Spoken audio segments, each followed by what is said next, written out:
ॐ जयन्ती मंगला काली भद्रकाली कपालिनी दुर्गा क्षमा शिवा धात्री स्वाहा स्वधा नमोस्तुते सर्वमंगलमांगल्ये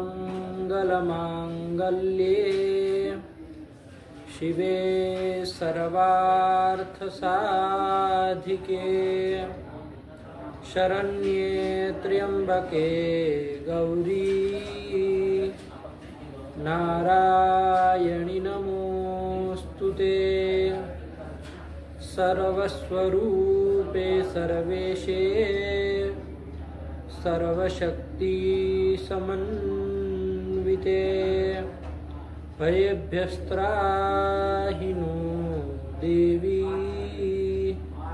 दुर्गे देवी नमोस्तुते भगवत्यै नमः पराम्बिकायै नमः। चल कौन है बाबू? अथ विभक्त्यर्थः। अथ विभक्त्यर्थः।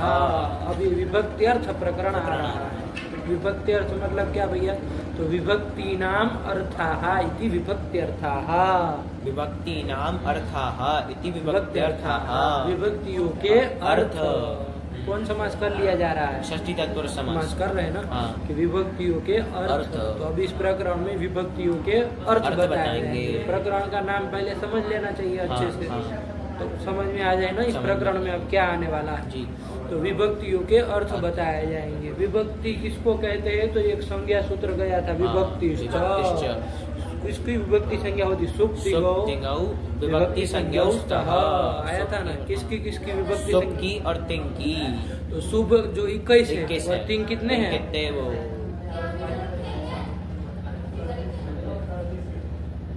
3 कितने है यही नहीं पता है। 18 है ना। अरे परस्मै पद के 9 टोटल 18 है ना। तो शुभ 21 और तिंग 18 सबों की कौन संज्ञा होती है? विभक्ति संज्ञा होती है। संज्ञा होती है। तो उन सब का अर्थ बता रहे हैं क्या यहाँ पर? तो कहा नहीं। विभक्ति में सब विभक्ति मतलब तिंग विभक्तियों के अर्थ नहीं बता रहे। इसमें केवल शुभ विभक्ति को ही अर्थ बताए जाएंगे। जो शुभ कितनी विभक्ति 21 है ना, उनके ही अर्थ बताए जाएंगे। ये मत कर देना विभक्ति नाम अर्थ का। विभक्ति के अर्थ मतलब सुख और तिंग सबके अर्थ बता रहा है। ऐसा नहीं है। किसके अर्थ बता रहा है? शुभ विभक्ति के अर्थ बताएंगे। थोड़ा विभक्ति को संकुचित करना, वरना विभक्ति से तो किसको लिया जाता है? विभक्ति से तो सुख को और तिंग को लिया जाता है। दोनों को लिया जाता है कि नहीं? लेकिन यहाँ पर क्या लेना है? यहाँ पर शुभ विभक्ति लेनी है।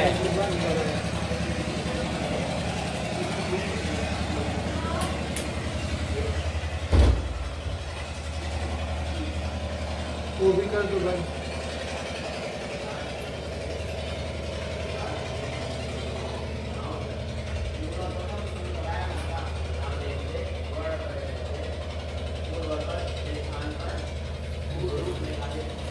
है ना? हाँ। क्या है?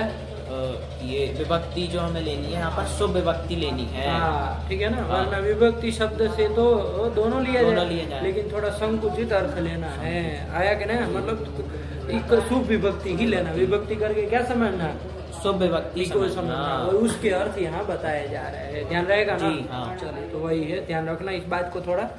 तो अथ विभक्ति अर्थ। ठीक हुआ ना? चलिए। और कहीं कहीं ग्रंथों में जैसे सिद्धांत कौमुदी वगैरह में इसी प्रकरण को कारक प्रकरणम नाम दे दी है। क्या दे दी? कारक प्रकरणम। कई ग्रंथों में कारक प्रकरण में इस प्रकरण को नाम देते हैं और किसी में विभक्त्यर्थ प्रकरणम ऐसा भी नाम देते हैं। दोनों तरह के नाम मिलते हैं।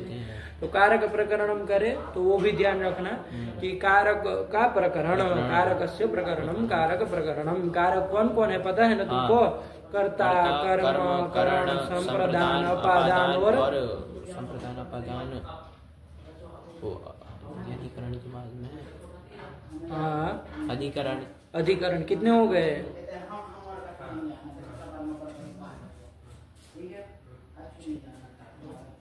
बोलो। कर्ता, कर्म, करण, संप्रदान, अपादान और अधिकरण 6 हो गए ना। तो कितने कारक होते हैं? 6 होते हैं ना। तो 6 ही कारक। तो तुम क्या सोच रहे थे? 6 ही होते हैं। वो संबंध जो होता है ना वो कारक नहीं होता है। कारक कौन होते हैं? 6 ही होते हैं ना। 6 बताया ना। कौन कौन? एक बार बोलो। कर्ता, कर्म, करण, संप्रदान, अपादान और अधिकरण 6 कारक होते हैं। तो उनका प्रकरण हम ऐसा कर देते हैं। आया कि नहीं आया? तो कारक प्रकरण भी नाम मिलता है और विभक्ति अर्थ प्रकरण भी इस प्रकरण का नाम है। समझ में आएगा ना? चलिए, तो यही है, थोड़ा ध्यान रखना आपने से। तो क्या आगे लिख रहे? ये देखो 1 नंबर टिप्पणी कुछ लिखे है। 1 नंबर टिप्पणी देखो। स्वौ जस मौट इति विहित स्वादी नाम जिज्ञासितार्थ निरूपणाय आह अथेति। है ना? बना दिया भूमिका, अवतरण बना दिया। ओ लड़के, चलो क्या आया? ये टिप्पणीकार ने स्वौ जस मौट इति विहित स्वादीनाम जिज्ञासितार्थ निरूपणाय आह। सौजस मोट सूत्र के द्वारा हमने विभक्ति या की थी ना। कौन विभक्ति? या सुजस, वगैरह 21 की थी। तो उसके द्वारा विहित मतलब कौन है? स्वादी है ना। उन स्वादी नाम 21 प्रत्यया नाम जिज्ञासितार्थ है ना। जिज्ञासित जो अर्थ मतलब जिज्ञासा होगी ना जब 21 प्रत्यय आप किए सौजस मोट सूत्र के द्वारा। तो भाई इसका अर्थ क्या है? ये किस अर्थ में होते हैं? प्रश्न होगा कि नहीं होगा? तो उसका जो जिज्ञासित जो अर्थ है, आया कि नहीं आया? जानने के इच्छा का विषय जो अर्थ है उसका निरूपणाय आह, उसका निरूपण करने के लिए अब कह रहे हैं अथ विभक्ति अर्थ। आया कि नहीं आया? अरे जब सौजस मोट सूत्र के द्वारा जब 21 प्रत्ययों का क्या होगा?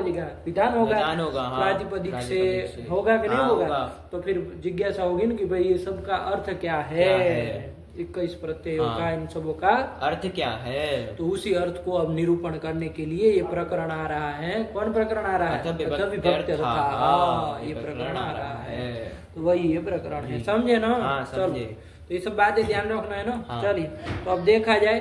अब बाबू एक बात और ध्यान दो। वहाँ पर सौजस मोट जो बनाए थे 21 प्रत्यय, उसको हमने 7 भागों में विभाग कर दिया था। कर दिए थे ना। क्या क्या कर दिया था? सु औ जस इति प्रथमा, अम औ छस इति द्वितीया, टाभ्याम बिस इति तृतीया, गेभ्याम व्यस इति चतुर्थी, गसीभ्याम व्यस इति पंचमी, गस ओस आम इति षष्ठी, गी ओस सुप इति सप्तमी। ये 7 तरह के 7 विभक्ति बोल दिए थे ना। प्रथमा विभक्ति, द्वितीय विभक्ति, तृतीय विभक्ति, चतुर्थी विभक्ति, पंचमी विभक्ति, षष्ठी विभक्ति, सप्तमी विभक्ति। तो उन विभक्तियों के सबके अर्थ अब बता रहे हैं। ठीक है ना? तो सबसे पहले कौन है? प्रथमा है ना। तो वही प्रथमा के लिए प्रथमा विभक्ति जो है आपकी कौन कौन है? सु औ जस, तीनों है। तो वो कौन अर्थ में होती है उसको बताने जा रहे हैं। ठीक है ना? अरे अर्थ ही ना बताना है। विधान तो उस सूत्र के द्वारा हो चुका है। ये सूत्र विधान नहीं करेगा कि चलो राम से सु लाए, ये सूत्र नहीं कहेगा कि ओ लाए कि जस लाए, ये सूत्र नहीं लाएगा। उसका विधान तो किस सूत्र के द्वारा होगा? वही सूत्र 21 का विधान करता है प्रातिपदिकों से। ठीक है ना? ये सूत्र तो बस खाली बता रहा है कि उसमें जो प्रथमा है, कौन है प्रथमा? तो वो कौन अर्थ में होती है, यही बताने के लिए ये सूत्र है। आया ना? चलो, तो वही सूत्र आया। पढ़ो बाबू। पहला सूत्र है प्रातिपदिकार्थ लिंग परिमाण वचन मात्रे प्रथमा। प्रातिपदिकार्थ लिंग परिमाण वचन मात्रे प्रथमा। मात्रे तक बाबू एक पद हो जाएगा। कौन? सप्तम्येक वचनांत। और प्रथमा इति प्रथमेक वचनांतम। 2 पद है इसमें। ठीक है ना? प्रथमा रमा की तरह बन जाएगा ना। तो 2 पद है, एक सप्तम्यंत है, एक प्रथमेक वचनांत है। चलो, अब इसमें इसका अर्थ देखा जाए ना कि भाई क्या कहना चाह रहे हैं। तो प्रथमा विभक्ति होती है कि नहीं है? लेकिन किस अर्थ में होती है तो ये बता दिए। किस अर्थ में होती है तो क्या बता दिए सूत्र से ही बताओ। प्रातिपदिकार्थ लिंग परिमाण वचन मात्रे प्रथमा स्या। यही कह रहा है। प्रथमा इस अर्थ में होती है। आया कि नहीं? अब इसको लक्ष्य की तरह पढ़ा है। अब अलग करे तब समझ में आए। समास करे तो क्या कहना चाह रहे हैं। तो ध्यान से समास वगैरह करो तो तो समझ में आएगा। अभी वृत्ति की ओर तो जाओ ही नहीं, बहुत बवाल है इस सूत्र में, है कि नहीं, इतना झगड़वाल है कि कमी नहीं है इसमें। इसलिए शांति से दिमाग कहीं इधर उधर नहीं किए, साफ साफ शुद्ध उच्चारण करते हुए इसको लगा लो एक ही बार में, हमको फिर कल बताना ना पड़े इसके बारे में कुछ। तो क्या है ये है ना प्रातिपदिकार्थ है ना, तो इसमें समास करो पहले बाबू। प्रातिपदिकार्थश्च लिंगम च परिमाणम च वचनम च कितने हो गए? प्रातिपदिकार्थश्च हाँ लिंगम च परिमाणम च और वचनम च, इन चारों का क्या कर दो बाबू? इतरेतर द्वंद्व कर दो, तो क्या बन जाएगा? इन चारों वचन तक का ही करना है। और वचनम च बोले ना, नपुंसकलिंग था ना, नपुंसकलिंग में जाएगा ना बहुवचन ज्ञानानि की तरह, तो क्या बन जाएगा बोलो तुम? प्रातिपदिकार्थ लिंग परिमाण वचनानी। ये कौन समास कर लिया है? इतरेतर द्वंद्व समास कर लिया। आएगा? एक बार बोल लोगे? कि प्रातिपदिकार्थश्च लिंगम च परिमाणम च वचनम च इति प्रातिपदिकार्थ लिंग परिमाण वचनानी। ये कर लिया, ठीक जी। इतरेतर द्वंद्व समास हो गया, कोई दिक्कत नहीं है। तो अब इसका मात्र के साथ किया जाए समास, है कि नहीं? एक पद बन गया ये पूरा। क्या एक पद बन गया? प्रातिपदिकार्थ लिंग परिमाण वचनानी, एक पद बन गया। अब इसका मात्र के साथ समास करना है ना, तो क्या किया जाए? तो देखो विग्रह बोल रहा है प्रातिपदिकार्थ लिंग परिमाण वचनानी एव जी। ये मात्र का ही अर्थ है एव मात्र, नहीं कहते घट मात्र को ही लाना, मतलब घट को ही लाना, घट एव, तो एव उसी का ना अर्थ है, मात्र का ही अर्थ है एव। तो वही बोल रहे प्रातिपदिकार्थ लिंग परिमाण वचनानी एव। आया कि नहीं आया? ये समास कर रहा है, तो यहाँ पर क्या बन जाएगा? प्रातिपदिकार्थ लिंग परिमाण वचन मात्रम। प्रातिपदिकार्थ लिंग परिमाण वचन मात्रम बन गया ना। ये कौन तत्पुरुष समास कहलाता है? अब वो सूत्र उत्तर हम पढ़ेंगे वहां पर, तब आएगा मयूरव्यंसकादयश्च वगैरह सूत्र आएंगे, है ना। तो तब हम जानेंगे कौन समास क्या है, लेकिन तत्पुरुष समास यहाँ पर है।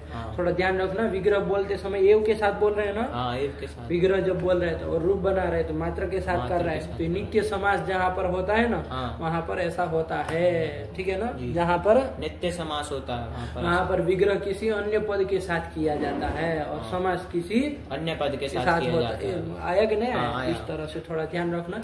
तो कोई बात नहीं, यहाँ पर क्या बन गया? प्रातिपदिकार्थ लिंग परिमाण वचन मात्रम।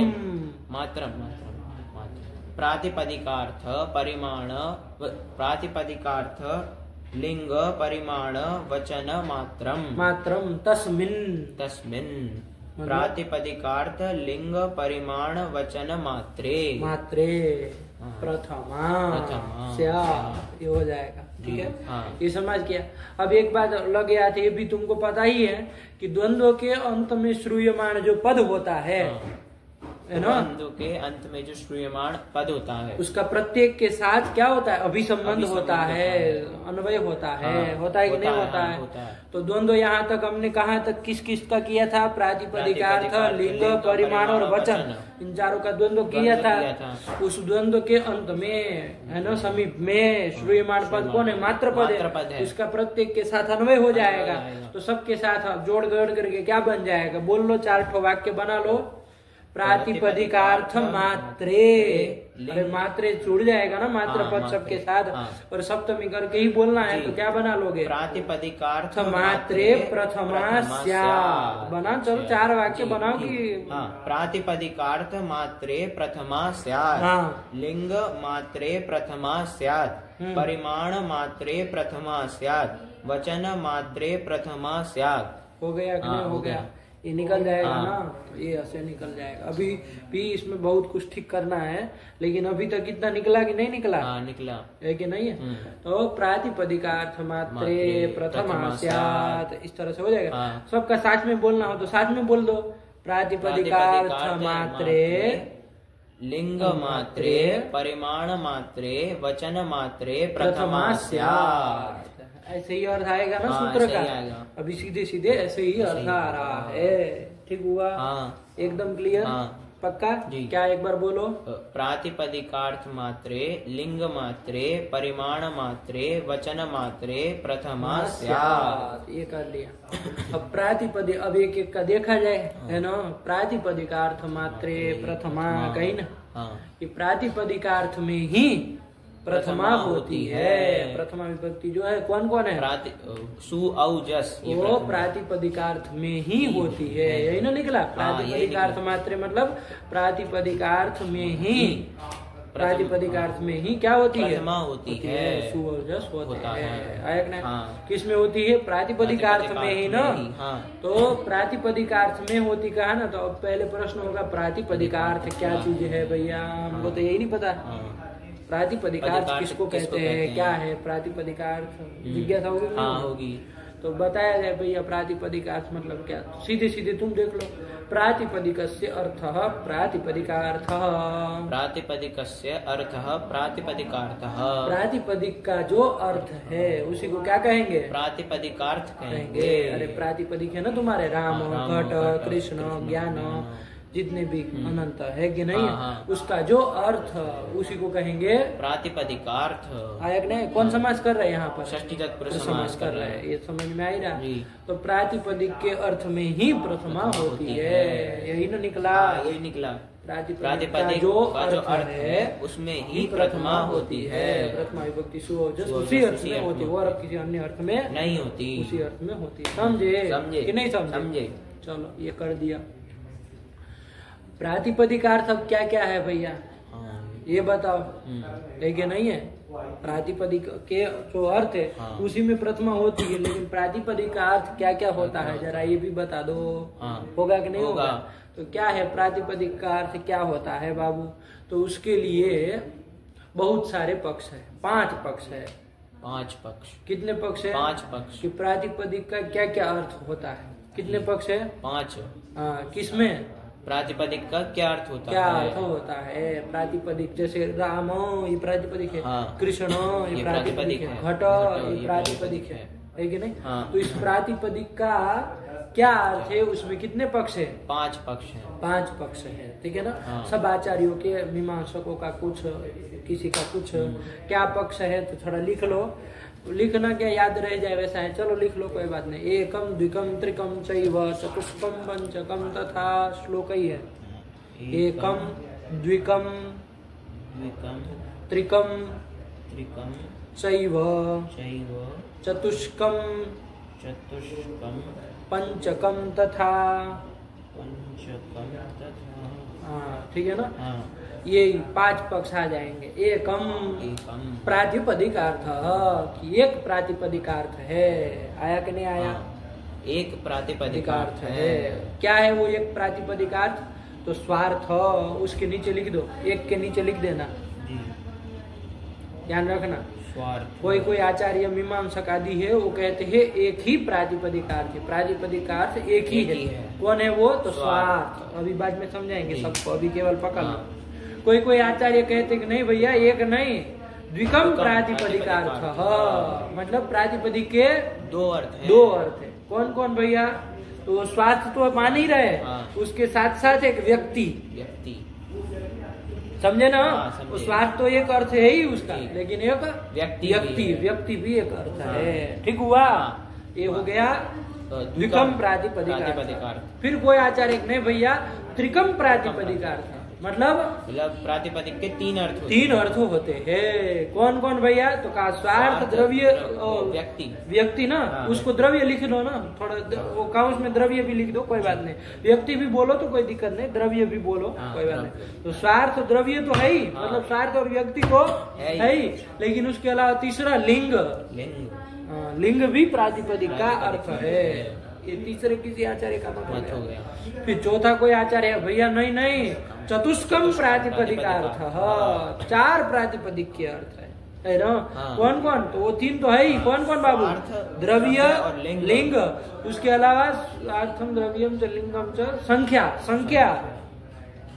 संख्या भी प्रातिपदिक का अर्थ है, तो तीन को मिलाकर ये चौथा है ना। तो 4 प्रातिपदिक के अर्थ हो गए, आया कि नहीं। फिर कोई आचार्य आए, कोई क्या वैयाकरण ही आए, वैयाकरणों ने कहा पंचकम प्रातिपदिक का अर्थ, 5 प्रातिपदिक के अर्थ है। कितने? 5 प्रातिपदिक के अर्थ है। तो कौन 5 प्रातिपदिक के? 4 तो ये हो गए, कौन कौन? स्वार्थ, व्यक्ति, लिंग और संख्या। और 5वां है कारक है ना। संख्या कारकमेव च स्वार्थम द्रव्यम च लिंगम च संख्या कारकमेव च।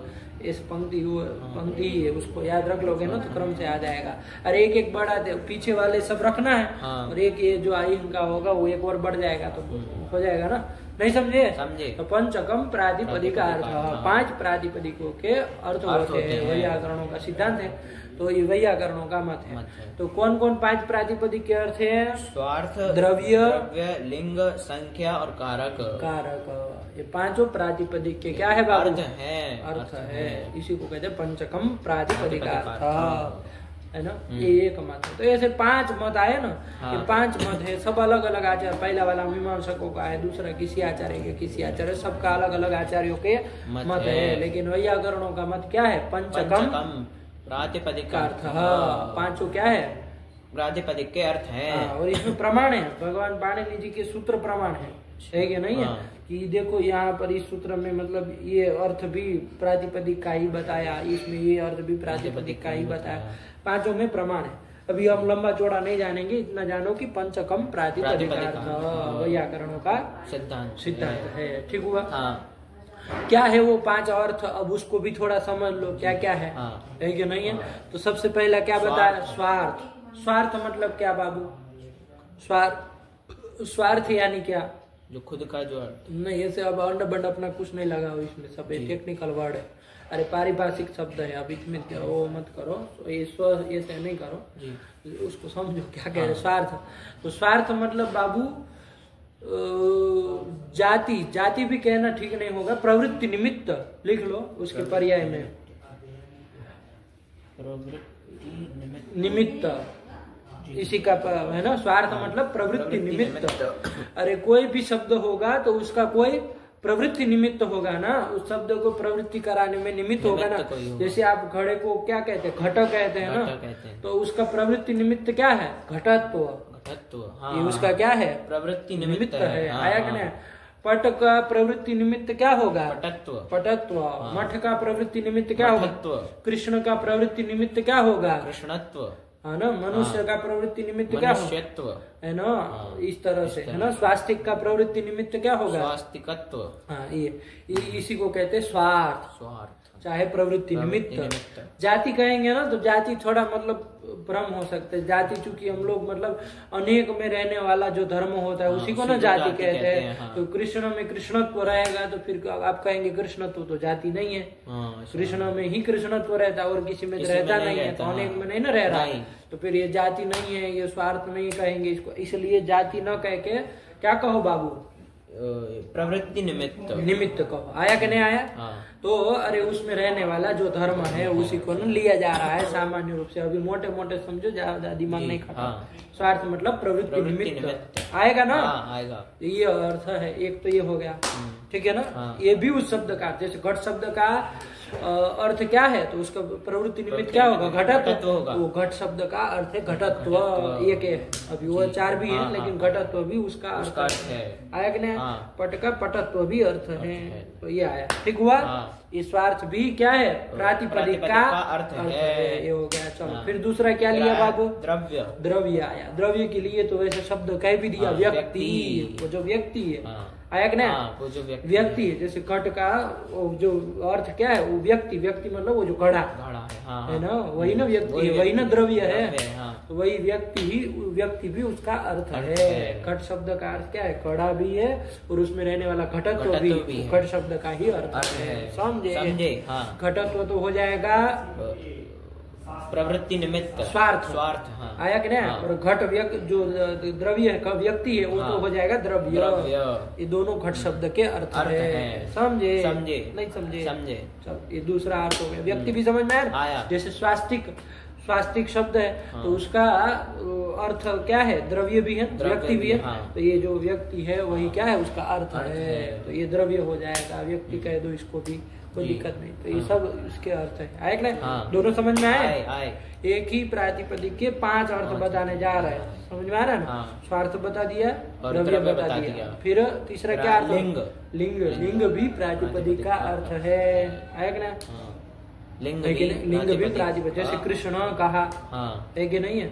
तो कृष्ण कहा तो वो वहाँ पर लिंग भाषित होता है ना, पुल्लिंग है, स्त्रीलिंग है, नपुंसकलिंग है, तो वो प्रातिपदिक का ही अर्थ है ना? पुंस्त्व, स्त्रीत्व, नपुंसकत्व, ये जो लिंग है, 3 लिंग है ना, चाहे स्त्रीलिंग, पुल्लिंग और नपुंसकलिंग, स्त्रीलिंग, वो सब प्रातिपदिक के ही अर्थ होते हैं। प्रातिपदिक का ही अर्थ है। आप अपने से समझो ना, प्रातिपदिक कोई भी बोले हम कहे कृष्ण, तो उससे आपको एक पुल्लिंग अर्थ नहीं समझ में आता है, लिंग अर्थ भी समझ में आ जाता है ना। स्वास्तिक कहा तो पुल्लिंग अर्थ समझ में आ जाता है। तो ये प्रातिपदिक का ही अर्थ है। प्रातिपदिक का अर्थ 3 हो गए, लिंग हो गया। फिर क्या आया? संख्या। संख्या का भी तो अर्थ, संख्या भी प्रातिपदिक का अर्थ। जैसे कृष्ण कहा तो एक कृष्ण, ऐसा एकत्व अर्थ संख्या भी बोधित हो जाती है, तो वो प्रातिपदिक का ही, कृष्ण प्रातिपदिक का ही अर्थ है। तो संख्या भी उसका अर्थ है, ये भी माना। और तीसरा कारक भी प्रातिपदिक का अर्थ है।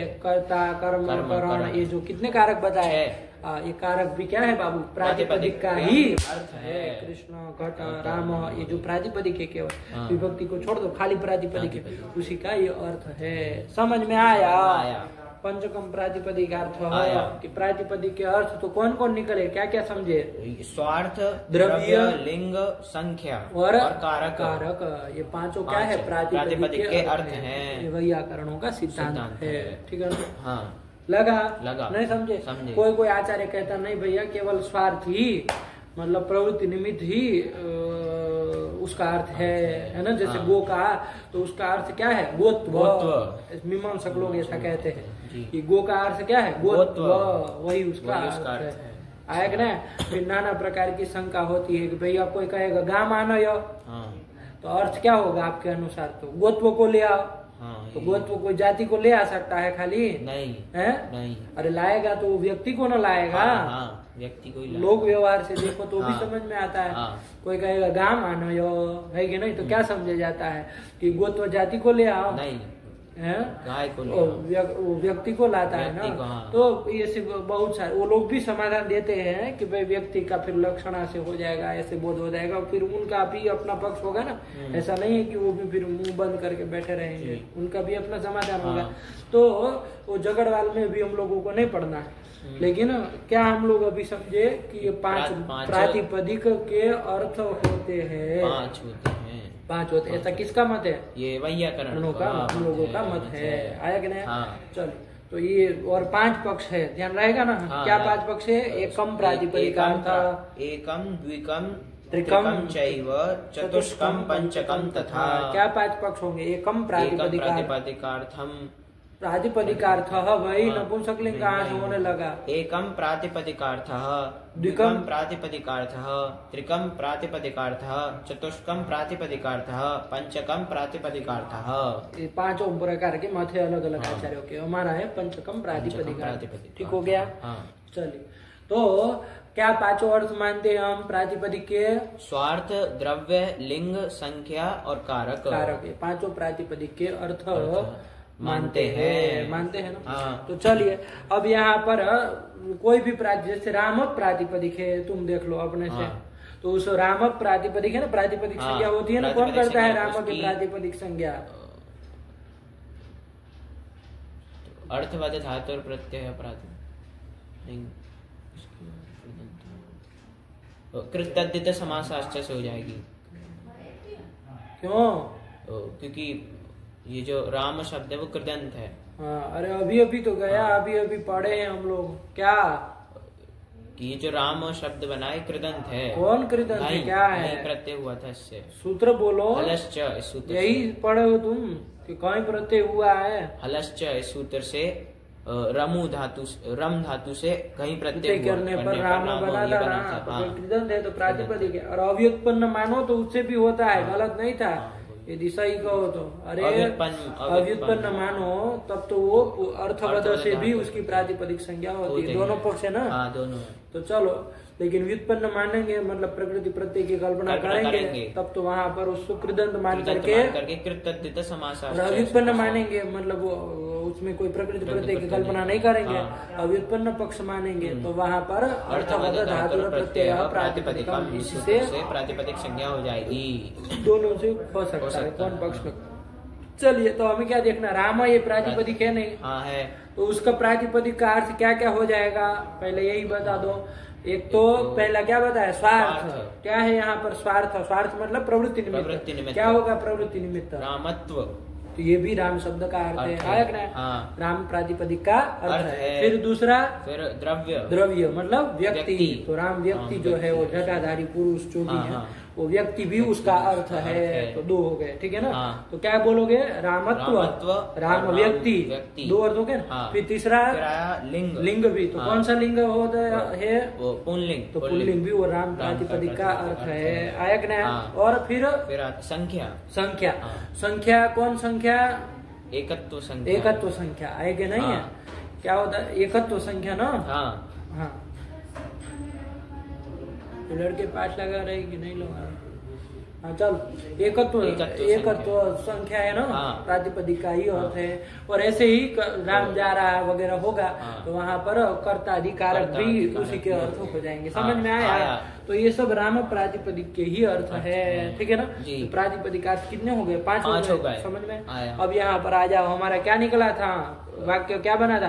प्रातिपदिकार्थ मात्रे प्रथमा, कहे थे ना। अरे मात्र शब्द सबके साथ जोड़ा तो वृत्ति क्या बनी थी हमारी, ध्यान से बोलो। प्रातिपदिकार्थ मात्रे, लिंग मात्रे, परिमाण मात्रे, वचन मात्रे प्रथमा, ये अर्थ निकला था नहीं निकला था?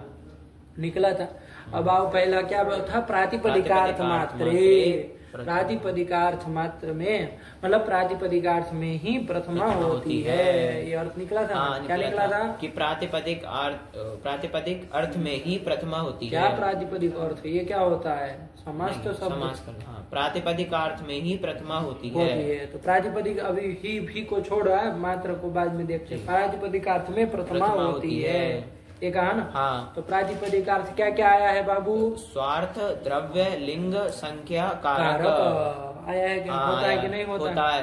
तो प्रातिपदिक अर्थ में प्रथमा मतलब इन 5 अर्थों में प्रथमा होती है। 5 अर्थों में होती है। मतलब प्रथमा जो सुओजस होगा वो भी इसी 5 अर्थों में होगी। यही ना निकला? यही निकला।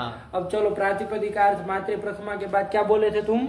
लिंग मात्रे। लिंग मात्रे, लिंग मात्रा में प्रथमा। तो लिंग, तो प्रातिपदिक के अर्थ में लिंग नहीं आया था? ध्यान से समझना बात को। प्रातिपदिक अर्थ में लिंग आ गया कि नहीं आ गया? क्योंकि प्रातिपदिक अर्थ 5 थे, उसमें लिंग भी तो आया है। लिंग भी आया है। तो ये लिंग ग्रहण करना तो फिर व्यर्थ हो जाएगा, क्योंकि प्रातिपदिक अर्थ में प्रथमा की तो इन 5 अर्थों में हो गए, तो लिंग अर्थ में भी तो हो गई, नहीं हो गए? तो लिंग का ग्रहण तो क्या हो रहा है? व्यर्थ हो रहा है। व्यर्थ हो रहा है। हो रहा है कि नहीं हो रहा? प्रातिपदिक अर्थ की अपेक्षा पृथक जो क्या ग्रहण किया? लिंग ग्रहण किया, वो क्या है? व्यर्थ है। व्यर्थ है ना। क्यों? क्योंकि प्रातिपदिक अर्थ के अंतर्गत ही लिंग भी आ गया। तो उस अर्थ में प्रथमा हो ही जाती। अरे प्रातिपदिक अर्थ मात्र प्रथमा कह दिए तो उससे हो ही जाती। तो लिंग ग्रहण क्या हो जाएगा? व्यर्थ हो जाएगा। हो जाएगा। व्यर्थ हो जाएगा लिंग ग्रहण। वही व्यर्थ होके बताएगा कि यहाँ पर प्रातिपदिक अर्थ करके पारिभाषिक कुछ लेना है। ये प्रातिपदिक का अर्थ, प्रातिपदिक अर्थ ऐसा करके जो 5 प्रातिपदिक अर्थ आप ले रहे उसको नहीं लेना, क्योंकि यदि ऐसा लेंगे, समझना बात को, यदि ऐसा लेंगे तब तो लिंग ग्रहण क्या हो जाएगा? व्यर्थ हो जाएगा। समझे? नहीं समझे। ठीक हुआ ना? व्यर्थ हो जाएगा। वही व्यर्थ होके क्या बता रहा है कि प्रातिपदिक अर्थ करके कुछ अन्य अर्थ पारिभाषिक अर्थ लेना है। आया कि नहीं आया? अब वो क्या होगा वो सब बताएंगे वरदराजाचार्य, लेकिन समझ में आया ना? आया। यदि आप ये 5 अर्थ को लेते हैं प्रातिपदिक अर्थ करके तब तो लिंग ग्रहण व्यर्थ हो जाएगा। चलिए, तो प्रातिपदिक अर्थ करके क्या लेना है? अब प्रश्न वापिस खड़ा हो गया। फिर हो गया, क्योंकि हम तो ले रहे थे प्रातिपदिक अर्थ, प्रातिपदिक अर्थ करना तो षष्ठी तत्पुरुष ही है, लेकिन वो फिर ये 5 ही अर्थ ले ले तब तो फिर ये सब गड़बड़ होगी, लिंग का ग्रहण व्यर्थ हो जाएगा। तो इसलिए क्या लेना है प्रातिपदिक अर्थ करके, तो लिख रहा है। अब पंक्ति पहली पढ़ो। नियतोपस्थितिकः प्रातिपदिकार्थः, है ना, नियतोपस्थितिकः प्रातिपदिकार्थः। प्रातिपदिकार्थः करके क्या लेना है, तो नियतोपस्थितिकः, यही कह रहे। सरल है एकदम बाबू, पकड़ लोगी तो कुछ नहीं, सीधी सीधी बात है ना, कोई ऐसा तो है ना। नियतोपस्थितिकः, नियतोपस्थितिकः मतलब क्या भैया, तो नियता उपस्थितिर यस्य, नियता उपस्थितिर यस्य, कौन समास कर रहा है, बहुव्रीहि समास कर रहा है। नियता उपस्थिति ही यस्य, नियता मतलब नियमेन, उपस्थिति ही मतलब ज्ञानम, यस्य नियमेन ज्ञान होता है जिसका, आया कि नहीं आया, नियमेन ज्ञान होता है जिसका, उपस्थिति मतलब ज्ञान, उपस्थिति मतलब ज्ञान, ज्ञान है ना। तो नियमेन ज्ञान होता है जिसका, उसको कहेंगे प्रातिपदिकार्थ। अभी और थोड़ा क्लियर करो, है कि नहीं, कि जिस शब्द का उच्चारण करके, है ना, लिखा भी होगा, देखो ना 3 नंबर, देखो 3 नंबर, हाँ ये पद समुदाय रूप वाक्यार्थ ज्ञाने पदार्थ ज्ञानम कारणम इत्यतः नियतेति, इसके बाद पढ़ो। यस्मिन् प्रातिपदिके उच्चारिते सति यस्यार्थस्य नियमेन बाणम स प्रातिपदिकार्थः, ये लिया। बस इस पंक्ति को याद कर लेना तो फंसेगा नहीं कभी, है ना। क्या कह रहा है, यस्मिन् प्रातिपदिके उच्चारिते सति, मतलब जिस प्रातिपदिक का उच्चारण करने पर, है कि नहीं, जैसे राम, ये प्रातिपदिक का उच्चारण करने पर, है कि नहीं, समझे कि नहीं। यस्मिन् प्रातिपदिके उच्चारिते सति यस्य अर्थस्य नियमेन भानम, जिस अर्थ का नियमेन भान होता हो, निश्चयेन भान होता हो, नियमेन भान होता हो, है ना, जिस अर्थ का, उसी अर्थ को कहेंगे उस प्रातिपदिक का अर्थ। समझे, समझे, हाँ, उसी को कहते हैं प्रातिपदिकार्थ, जो है ना, प्रातिपदिकार्थ उसी को कहते हैं। मतलब जिस प्रातिपदिक का उच्चारण करने पर नियम है ना, जिस अर्थ का भान होता है, प्रतीति होती है, ज्ञान होता है, उस अर्थ को कहेंगे प्रातिपदिकार्थ। जैसे देख लो, राम, ये प्रातिपदिक है, इसका उच्चारण करने पर, ध्यान से समझना, इसका उच्चारण करने पर हम बोले राम, तो आपको किस किस अर्थों का भान होता है, तो रामत्व का भान होता है कि नहीं होता है, राम व्यक्ति का भान होता है कि नहीं होता है, पुल्लिंग का भान होता है कि नहीं होता है, संख्या का भान होता है। तो ये सब क्या कहलाएंगे बाबू, जिन जिन का नियम है ना भान होता है ना। तो मान लीजिए इतना पकड़ो अभी, रामत्व, राम, पुल्लिंग और एकत्व, है ना। तो ये सब क्या हो जाएंगे बाबू, प्रातिपदिकार्थ हो जाएंगे। नियम है ना, जिन अर्थों का भान होता है उसको कहेंगे प्रातिपदिकार्थ कहेंगे, ठीक हुआ। तो चलिए, तो इस अर्थ में क्या होती है, प्रथमा होती है, ये निकला, ठीक है ना। ध्यान रखना, तुम कहोगे लिंग तो अभी भी इसमें आया ही है, आया कि नहीं, लेकिन ध्यान रखना बाबू, ये तो राम तो क्या है बाबू, नियत लिंगक शब्द है, ध्यान रखना। क्या है, नियत लिंग शब्द है, नियत लिंग वाला मतलब पुल्लिंग का ही शब्द है, इसलिए तुमको कोई दिक्कत नहीं हुई। मान लीजिए कोई कोई शब्द तीनों लिंगों में चलते हैं ना, जैसे तट शब्द ले लो, तट शब्द, तट के लिए आता है ना, किनारे के लिए, तट शब्द वो तीनों लिंगों में चलता है। तट पुल्लिंग भी चलता है, स्त्रीलिंग भी चलता है, और नपुंसकलिंग में भी चलता है, तीनों लिंगों में चलता है। और वहां पर देखो तट प्रातिपदिक है, प्रातिपदिक क्या है, तट प्रातिपदिक है।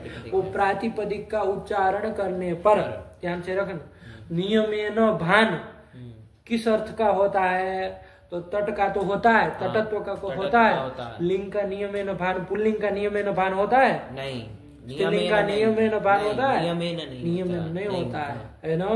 चलो तट को हो तो पुल्लिंग का ही भान होता है, ऐसा नहीं ना, नहीं, कभी स्त्रीलिंग का भी हो सकता है, नपुंसकलिंग का भी हो सकता है ना।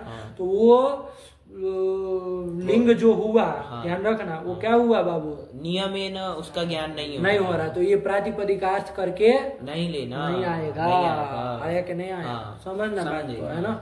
राम में तो चलो हो जाएगा, रामों में तो वहाँ पर चूंकि नियत लिंगक शब्द है ना, नियत लिंग शब्द, नियत लिंगक मतलब नियत है लिंग जिसका लिंग नियत है, मतलब ये पुल्लिंग शब्द ही है, चाहे स्त्रीलिंग ही है, चाहे नपुंसक लिंग है, ऐसा नियत लिंगक शब्द होंगे वहाँ तो आप चल जाएगा प्रातिपदिकार्थ मात्रे प्रथमा करने पर। लेकिन तट से लाना हो तो वहाँ चल पाएगा काम? नहीं चल पाएगा। वहाँ के लिए फिर लिंग ग्रहण अलग से करना पड़ेगा ना, इसलिए पृथक ग्रहण उसका किया हो जाएगा।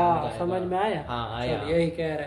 तो अभी प्रातिपदिकार्थ पहले पकड़ो, पंक्ति क्या कहे उसको समझो, धीरे धीरे आएगा, अभी खुलेगा। नियतोपस्थिति प्रातिपदिकार्थ, ठीक है ना? समझ में? नियत प्रातिपदिकार्थ करके ये पंचकम प्रातिपदिकार्थ जो लिया वो नहीं लेना है, क्योंकि यदि ऐसे पांचों प्रातिपदिक के अर्थ करके ले लोगे तब तो लिंग ग्रहण क्या हो जाएगा? व्यर्थ हो जाएगा। तो वही लिंग ग्रहण व्यर्थ होके क्या कहेगा? यहाँ प्रातिपदिकार्थ करके कैसा प्रातिपदिकार्थ लेना है? नियतोपस्थिति प्रातिपदिकार्थ, यही लेना। आया कि नहीं?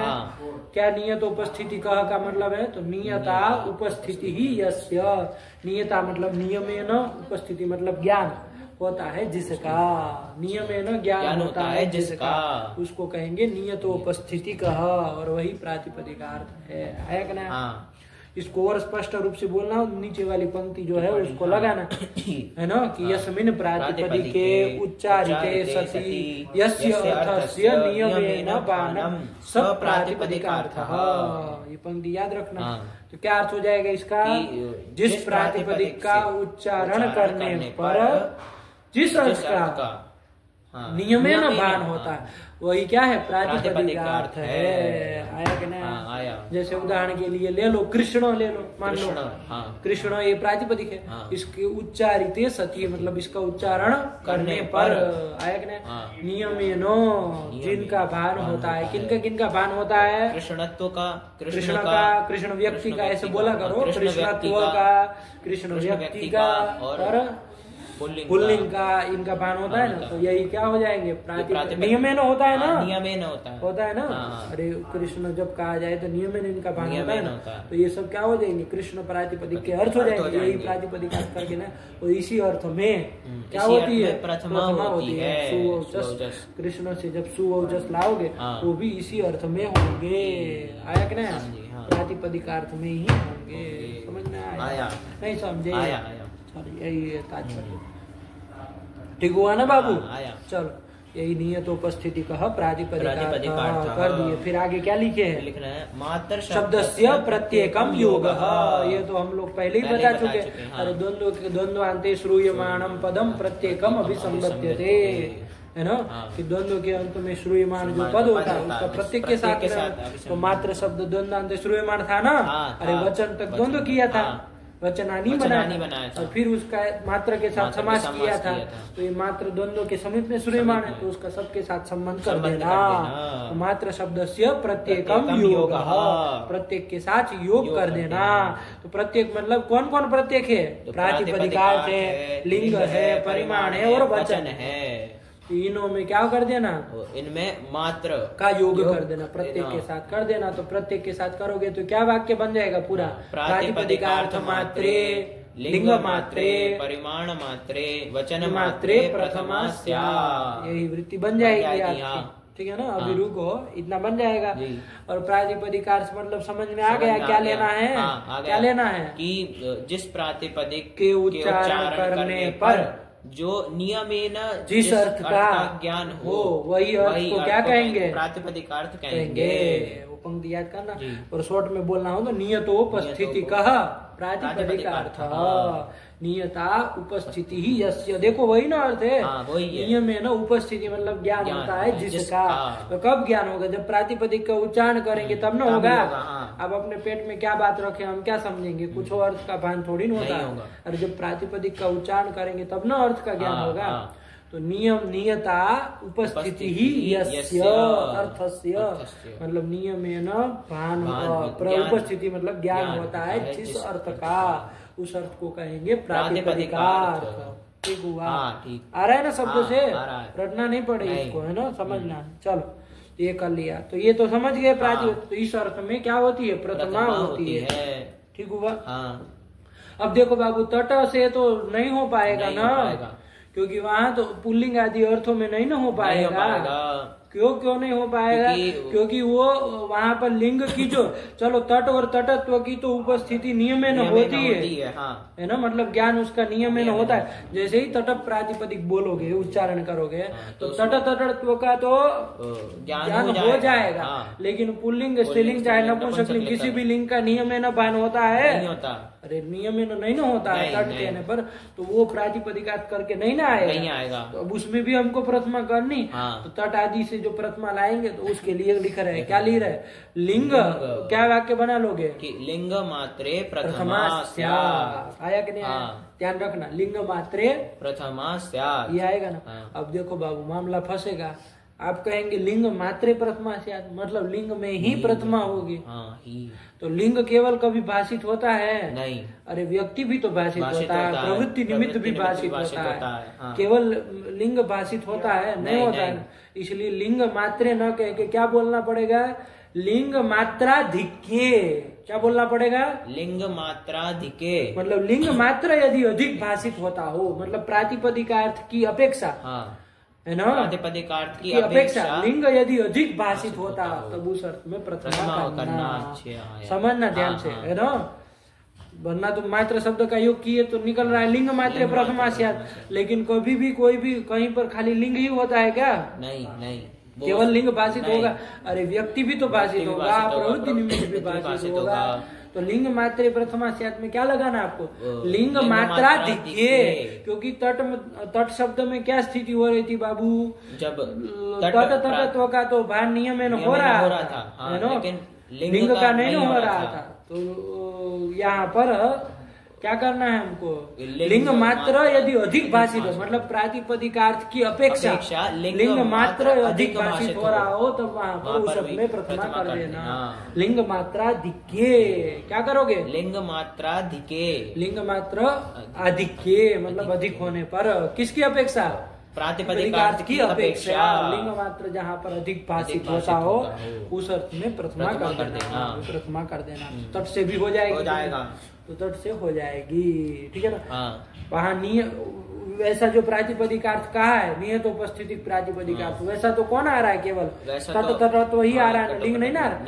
लिंग वहाँ अधिक भाषित होता है प्रातिपदिकार्थ की अपेक्षा, चाहे पुल्लिंग भाषित होता हो, चाहे स्त्रीलिंग, चाहे नपुंसकलिंग, है ना। वैसे प्रातिपदिकार्थ की अपेक्षा अधिक भाषित हो रहा है, उस अर्थ में भी प्रथमा कर देना, वहाँ पर भी प्रथमा हो जाएगी। ध्यान आया? नहीं समझे? चलिए कर दी। फिर तो यही ध्यान रखना। वही लिखा, देखो आगे वृत्ति लिखते समय अब क्या लिखा है? प्रत्येकम योग की बात पढ़ो। प्रत्येकम योग प्रातिपदिकार्थ मात्रे, ये तो ठीक, इसमें कोई दिक्कत नहीं। फिर आगे देखो क्या लिख रहे हैं? लिंग मात्रा द्याधिक्ये। अब इन्होंने बीच में आदि शब्द जोड़ा, उसको थोड़ी देर हटा दो, हमने जैसे बुलवाया वही बोलो। क्या? लिंग आधिक्ये। अरे लिंग मात्र न, लिंग मात्राधिक्ये, यही बोलना है ना। आदि शब्द की कोई जरूरत नहीं है, ठीक है ना। क्या बोलोगे? लिंग मात्राधिक्ये हो जाएगा। ऐसे ही आगे कौन आ रहा था? तीसरा कौन था? परिमाण था ना। तो मात्र शब्द जोड़ने पर तो क्या बन रहा था? परिमाण मात्रा में प्रथमा होती है। तो परिमाण मतलब माप होता है ना। अरे 1 किलो, 2 किलो, 3 किलो, इस तरह का आजकल चलता नहीं, 1 लीटर 2 लीटर, ये सब क्या है? माप है। हाँ, इसका अलग। तो परिमाण मात्रा में प्रथमा होती है, कहोगे आप। उदाहरण सबका देखेंगे, अभी समझ में आएगा, लेकिन पकड़ लो एक ही बार में कि परिमाण मात्र में प्रथमा होती है। तो परिमाण ही केवल भाषित नहीं होगा ना, वहाँ पर भी तो प्रातिपदिकार्थ रहेगा, अर्थ द्रव्य ये सब रहेगा। तो वहां पर भी क्या जोड़ोगे? परिमाण मात्राधिक्ये, है ना, कि परिमाण मात्रा अधिक भाषित होता हो। परिमाण मात्राधिक्ये प्रथमा स्यात्, ये कर लिया जाएगा। क्या कर लोगे? कि परिमाण मात्राधिक्ये प्रथमा स्यात्। आया कि नहीं? और चौथा क्या था? वचन था ना, उसमें मात्रे जोड़ दोगे तो वचन मात्रे प्रथमा स्यात्। इसका भी एक अलग प्रयोजन है, उसको भी देखेंगे, उदाहरण सबका देखेंगे। इसमें अधिक्य वाधिक्य नहीं जोड़ना है। वचन मात्रे प्रथमा स्यात्। वचन मतलब बाबू, वचन मतलब संख्या। वचनम संख्या, लिखने वाले आगे लिख देंगे। वचनम संख्या, जैसे हम लोग संख्या होती है ना, एकत्व, द्वित्व, त्रित्व, चतुर्थ, पंचत्व वगैरह संख्या होती है ना। तो ये सब जो संख्या है वो क्या है बाबू? ये उसी को कह रहे वचन। क्या कह रहे हैं? ये जो संख्या है, ये संख्या को ही कहते हैं वचन। प्राचीन आचार्य लोग संख्या के लिए वचन शब्द का प्रयोग कर रहे थे। जैसे वो टा के लिए आंग शब्द का प्रयोग किया है ना, फिर ओ और ओट के लिए ओंग का किया है ना, ओंग का किया है ना, तो इस तरह से ना, तो उसी तरह संख्या के लिए प्राचीन आचार्य लोग वचन शब्द का प्रयोग, वही वचन लिया। तो वचन मतलब ध्यान रखना संख्या। तो वचन मात्रे प्रथमा मतलब संख्या मात्रे प्रथमा हो जाएगा। हो जाएगा। चलो अब बना, अब ये वृत्ति बनी, ध्यान से बोलनी है। क्या बनेगी अब? प्रातिपदिकार्थ, वहाँ अधिक वचन मात्रे में नहीं जोड़ना है, सबका अभी देखेंगे, सब क्लियर हो जाएगा, कोई उसमें नहीं है। पहले वृत्ति अच्छे से बना लो तब फिर समझा जाए, ठीक है ना? तो कब प्रथमा होती, किस अर्थ में होती है? तो प्रातिपदिकार्थ मात्रे, ठीक है ना? प्रातिपदिकार्थ मात्रे। चलो अलग अलग ही बना लो। प्रातिपदिकार्थ मात्रे प्रथमा स्यात्, ऐसे वाक्य बना लो।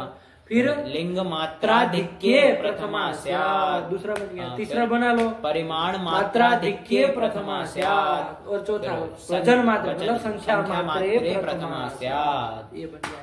तो चारों का साथ ही में बोल देना हो तो बाबू, तो प्रातिपदिकार्थ मात्रे लिंग मात्राधिक्ये परिमाण मात्राधिक्ये संख्या मात्रे प्रथमा स्यात्, ये वृत्ति बनेगी। अब वृत्ति पूरी हो गई सूत्र की, एकदम क्लियर आया ना? आया। चलो अब एक एक का अच्छे से उदाहरण के साथ सबको समझेंगे, लेकिन इस तरह से वृत्ति बनेगी। चलो अब क्या लिखा है इन्होंने?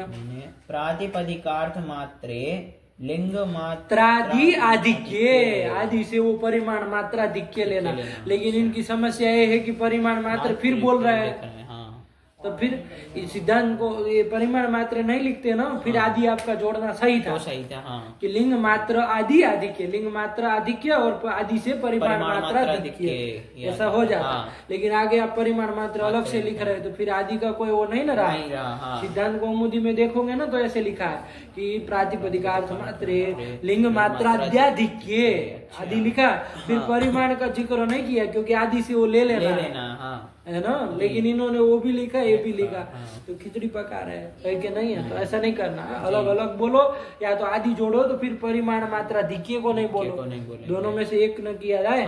चलो, लेकिन इन्होंने लिखा, जैसे लिखा वैसे पढ़ लो, कोई बात नहीं। प्रातिपदिकार्थ मात्रे लिंग मात्राद्याधिक्ये परिमाण मात्रे संख्या मात्रे च प्रथमा स्यात्, ये वृत्ति बनी।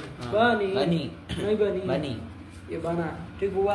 चलो क्या समय हुआ? 57 हो गया। चलो तो कोई बात नहीं, ये वृत्ति बनी ना? बनी, ये बन गए। अब इन अर्थों में प्रथमा होती है, लिख दिए ना? ठीक है ना? क्या एक बार बोलो वृत्ति, तुम अपने से बोलो, अब इन्होंने लिखा उसको छोड़ दो, हमने जैसे कहा ना वैसे बोलो।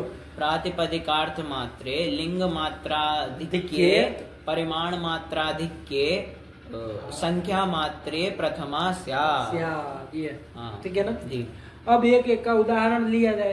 देखो ये वृत्ति लिखने के बाद ये तुमको वृत्ति में जगड़वाल समझ में आया कि नहीं आया? कि आदि शब्द भी लिख रहे हैं और फिर परिमाण मात्रा अलग से लिख रहे हैं, उसको लिखने की जरूरत नहीं है ना?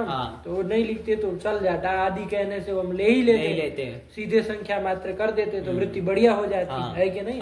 सिद्धांत कौमुदी में देखना ऐसे ही लिखी है ना, परिमाण मात्र फिर अलग से नहीं लिखा। चलो कोई बात नहीं, फिर आगे देखो अब क्या लिख रहे हैं? प्रातिपदिकार्थ मात्रे, अब उदाहरण की ओर बढ़ रहे हैं ना, कि भाई प्रातिपदिकार्थ मात्रा में प्रथमा होती है कहाँ पर? तो उदाहरण दो, तो उदाहरण देंगे कि भाई देखो यहाँ जो प्रथमा की गई वो प्रातिपदिकार्थ मात्रा में हुई, फिर लिंग मात्रा अधिक्य में उदाहरण देना पड़ेगा, फिर मात्रा अधिक्य में देना, और वचन मात्रे का मतलब संख्या मात्रे का उदाहरण देना पड़ेगा।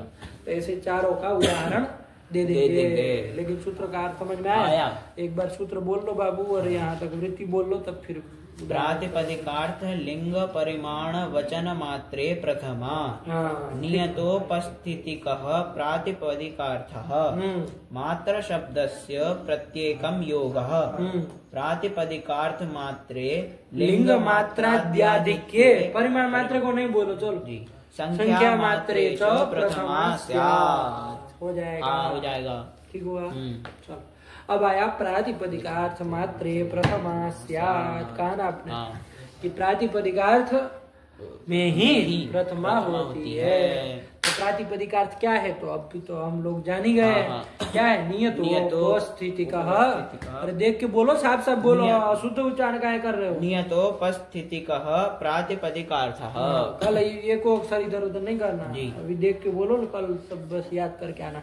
नियतोपस्थितिकः प्रातिपदिकार्थः मतलब क्या, नियता उपस्थिति ही यस्य, है ना, नियमेन उपस्थिति यानी ज्ञान होता है जिसका, आया कि ना, उस अर्थ को क्या कहेंगे, उसको प्रातिपदिकार्थ कहेंगे, आया कि ना। तो स्पष्ट बोलना हो, यदि प्रातिपदिकार्थ क्या है वो नीचे वाला और उसको बोल लेना, क्या है, यस्मिन् प्रातिपदिके उच्चारिते सति यस्य अर्थस्य नियमेन भानम सब प्रातिपदिकार्थः, और उसी प्रातिपदिकार्थ में ही प्रथमा होती है।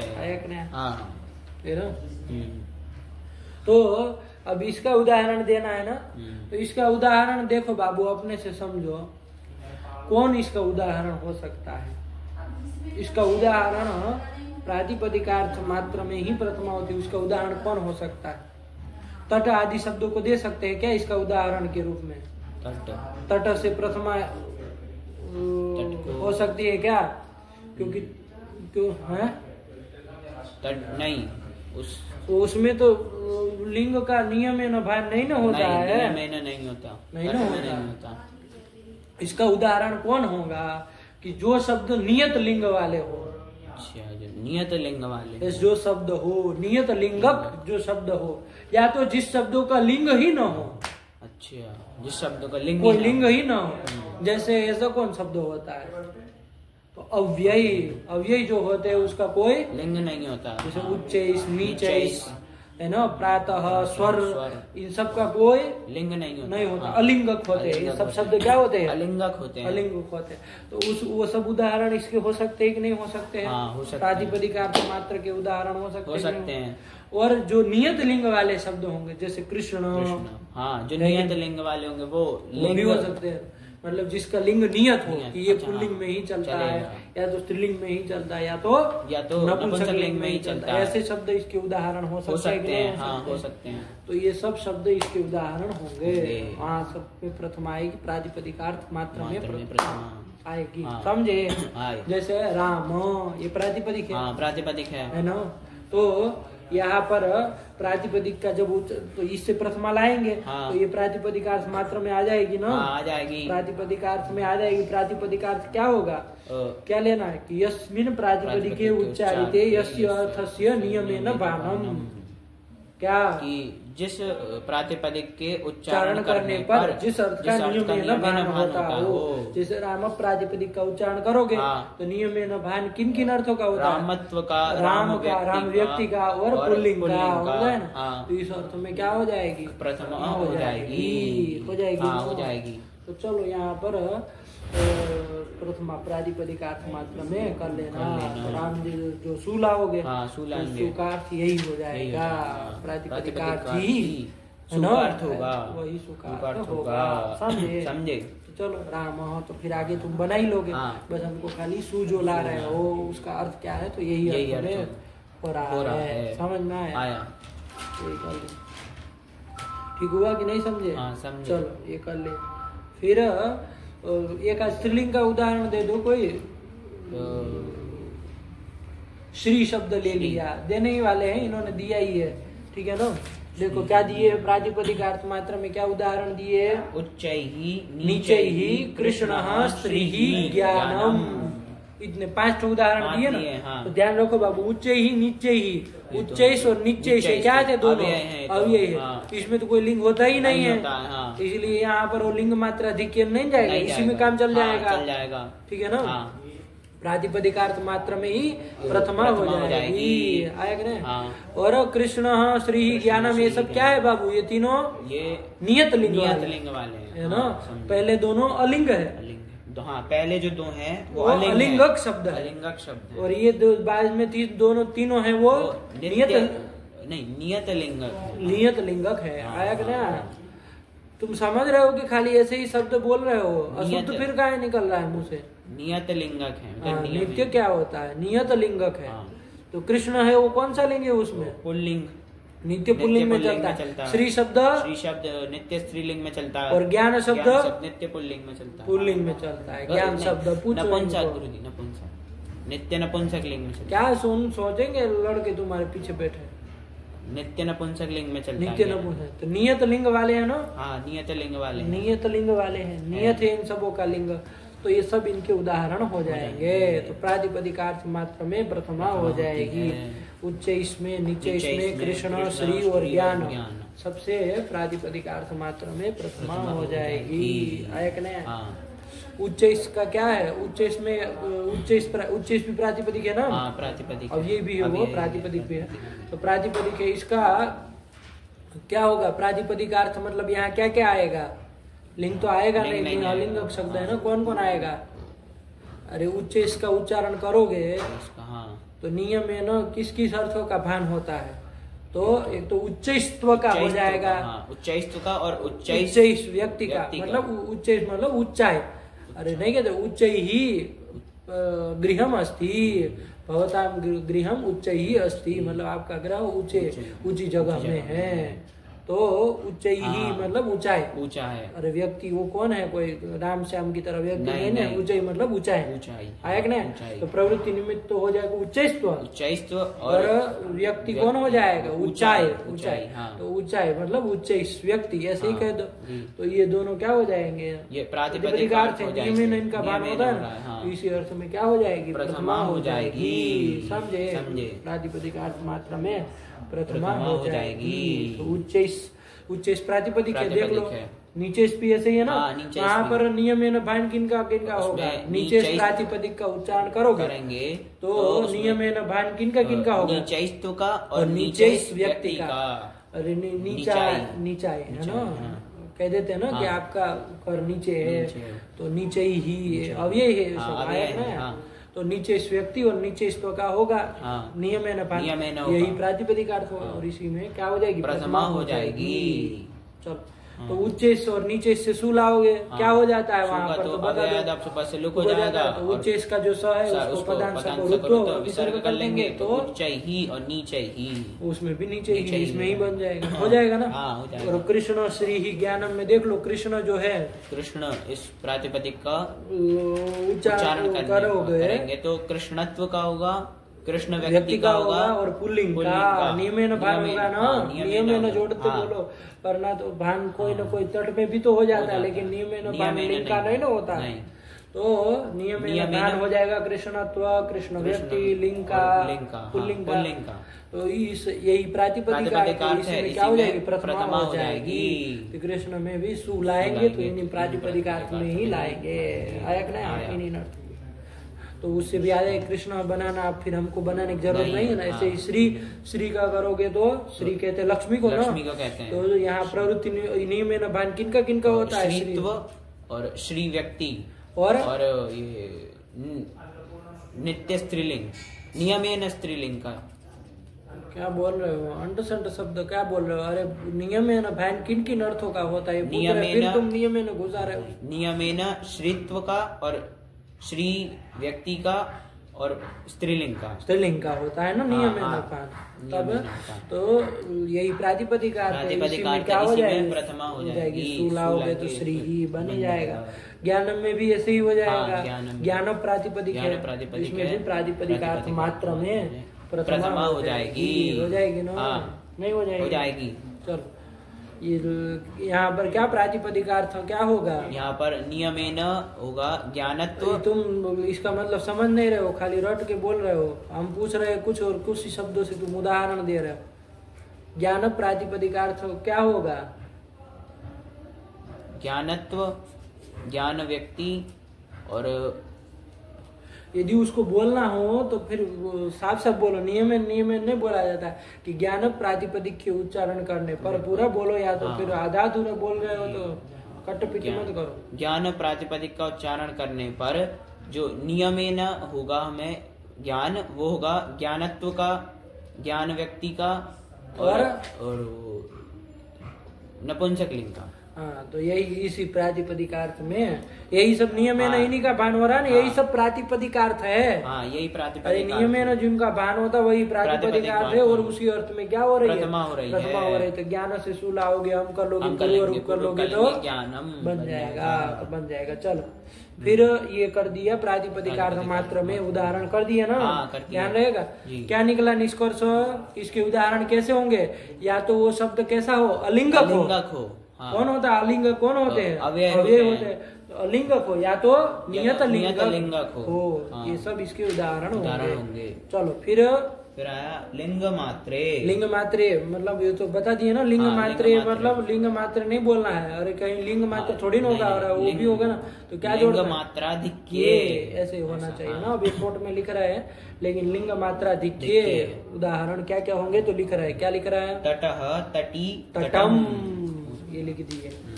तट प्रातिपदिक, तट से नहीं ना प्रातिपदिकार्थ मात्रा में प्रथमा नहीं हो सकती है ना, क्योंकि वहाँ तो लिंग अधिक भाषित हो रहा है ना। हाँ, अधिक हो रहा है मतलब। तो यदि लिंग मात्रा दिक्य नहीं कहते तो नहीं ना हो पाएगा, नहीं हो पाएगा। तो लिंग मात्रा दिक्य प्रथमा से आप जब कह दिए तो लिंग मात्रा अधिक भाषित होता हो, मतलब किसकी अपेक्षा? प्रातिपदिकार्थ की अपेक्षा। तो प्रातिपदिकार्थ तो तटत्व तट व्यक्ति होगा, उसकी अपेक्षा। यहाँ देखो प्रातिपदिकार्थ पुल्लिंग वो नहीं ना होगा, नहीं यहाँ पर नहीं होगा। पुल्लिंग स्त्रीलिंग नपुंसकलिंग नहीं होगा। क्यों? क्योंकि तट प्रातिपदिक का उच्चारण करने पर नियम है न भान सिर्फ तटत्व और तट व्यक्ति का ही होता है। पुल्लिंग स्त्रीलिंग नपुंसकलिंग का नियम है नहीं हो रहा है ना, नियम नहीं होगा। पुल्लिंग का हो रहा है, कभी स्त्रीलिंग का हो रहा है, कभी प्रातिपदिकार्थ करके लिंग नहीं आएगा यहाँ, नहीं आएगा। हाँ। तो प्रातिपदिकार्थ मात्र में ही प्रथमा होगी। तो यहाँ तो केवल प्रातिपदिकार्थ नहीं ना है, यहाँ तो लिंग भी है अधिक। समझ में आया? तो इसलिए ये बनाना पड़ा। अव्यर्थ नहीं हो रहा है, तो लिंग मात्र यदि अधिक भाषित हो रहा हो, प्रातिपदिकार्थ की अपेक्षा लिंग मात्र अधिक भाषित हो रहा हो तो भी प्रथमा हो जाएगी, है ना। यहाँ लिंग मात्र अधिक भाषित हो रहा है, तट प्रातिपदिक में प्रातिपदिकार्थ की अपेक्षा, प्रातिपदिकार्थ की अपेक्षा, चाहे पुल्लिंग चाहे तट रहेगा, वहाँ पुल्लिंग, तटी में स्त्रीलिंग, उसमें नपुंसकलिंग अधिक भाषित होता है, वहाँ भी प्रथमा हो जाएगी। वही प्रथमा हो जाएगी, तो वही दे दिए तटः, तटी, तटः पुल्लिंग में हो जाएगा। तटी इधर गिप कर लिया, गिप की सीन में से कोई कर लिया, तटी बन गया, और उधर तटम नपुंसकलिंग में बन गया। तीनों त्रिलिंगक शब्द है, अनेक लिंगक शब्द। द्विलिंगक भी मान लीजिए कोई शब्द होता है, कोई शब्द होते हैं ना पुल्लिंग और नपुंसकलिंग में चल रहा है, तो वो सब भी इसी के उदाहरण आ जाएंगे ना, लिंग मात्राधिक्ये में आ जाएंगे। चलिए हो गया। फिर तीसरा क्या बनाए थे हम लोग? परिमाण मात्राधिक्ये। तो उसका उदाहरण भी दे रहा है। क्या दे रहा है? द्रोणो व्रीहि। तो यहाँ द्रोण से जो सु लाए ना, वो सु परिमाण मात्रा दिक्ये प्रथमा करके लाए, ठीक है ना। चलो, और तीसरा क्या दे दी उसको बता रहे, अब बताएंगे, कल के पाठ में बताएंगे, उसको कर लो। परिमाण मात्रा दिक्ये में क्या हो जाएगा? द्रोणो व्रीहि। तो वहाँ द्रोण उदाहरण तो यही द्रोण, हाँ यही है। तो व्रीहि तो साथ में जोड़ा गया है किसी प्रयोजन के कारण, लेकिन द्रोण से जो सूला है ना, द्रोण शब्द जो है ना, द्रोण मतलब क्या होता है? एक पुराने जमाने में नाप का, जैसे आजकल हम लोगों का क्या चलता है, 1 किलो 2 किलो 10 किलो ऐसे चलता है ना, है ना। और चाहे 1 लीटर 2 लीटर वो सब मापना का वो साधन होता है ना। जैसे 1 लीटर दूध देना है तो उसमें से करके ऐसे दे दिया, तो वो जो पात्र ऐसा होता है ना, तो इसी तरह का एक द्रोण नाम का कोई काष्ठ का चाहे लोहे का एक ऐसा पात्र है जिससे धान आदि को क्या मापा जाता है। वही ये परिमाण का नाम है द्रोण। पुराने में जमाने में चलता है, आजकल तो नहीं कहते एक द्रोण धान दे दो, नहीं कहता है कोई कहेगा 1 किलो 2 किलो 5 किलो 10 किलो ऐसे नहीं मांगे, 1 क्विंटल 2 क्विंटल ये सब चलता है। लेकिन ये पुराने जमाने के परिमाण वाचक शब्द है द्रोण। तो उससे सु लाएंगे, तो वो सु जो आएगा वो परिमाण मात्रा दिक्ये में प्रथमा हुई, आया कि नहीं आया? तो वही है, तो ये कर लेंगे इसका उदाहरण। और फिर क्या दे दिया? देखो वचनम संख्या लिख दिए ना। क्या? वचनम संख्या। तो वचन से क्या लेना? संख्या लेना। उसका भी उदाहरण दे दिए। क्या दे दिए? एक, द्वौ, बहवः, उदाहरण दे दिए हैं। चलो अब थोड़ा धीरे धीरे समझना पड़ेगा। यहाँ तक लगा क्या? और याद कर लेना पूरा हो जाएगा ना। हो जाएगा, कुछ है नहीं, सरल ही है। रखा जाए जी। चलो, भगवते नमः, पराम्बिकायै नमः। अस्तु।